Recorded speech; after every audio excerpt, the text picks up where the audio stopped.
The poverty in Black America. Below the surface of America's trillion-dollar economy, there are inequalities between men and women, age, education, but the largest inequality is skin deep. The largest creators of wealth in America have been Black people.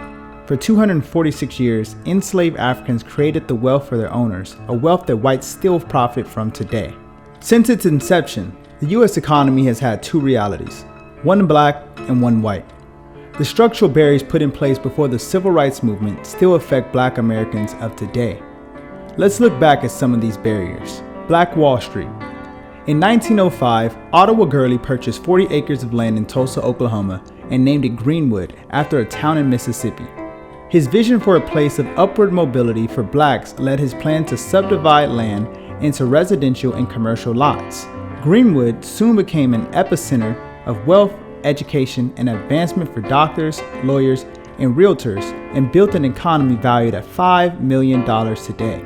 Booker T. Washington dubbed Greenwood Negro Wall Street, and in 1921, a two-day massacre destroyed this town. The race riot killed over 200 African American residents and just 50 white Americans. Ottawa and other drivers of economic growth lost the bulk of their fortunes. The total property loss amassed $2 million and left 10,000 African Americans homeless. Federal Housing Administration. In 1934, the FHA introduced policies that prevented African Americans from buying homes in specific neighborhoods by dividing cities into A, B, C, or D classifications, which institutionalized racism and segregation. This tactic, called redlining, denied home ownership loans based on race and ethnicity. This discouraged the possibility of investment in Black home ownership. This clause went on until the 1968 Fair Housing Act was established. Today's facts. While the U.S. government has played a huge role in our racial wealth gap, so have U.S. banks.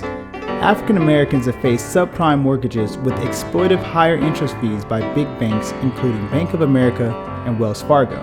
In 2008, Cleveland sued 21 of our nation's largest banks for violating fair housing laws by singling out African Americans with subprime mortgage loans to people who could never repay. Home ownership among whites is 28% higher than that of Blacks. 2/3 of Black Americans are clustered in the 16 states that perform the lowest in economic output, education, and healthcare outcomes. On average, the net worth of a typical white family is nearly 10 times greater than that of a Black family. 20% of African Americans fall below the poverty line, and the wealth of African Americans is 17 times less than white Americans.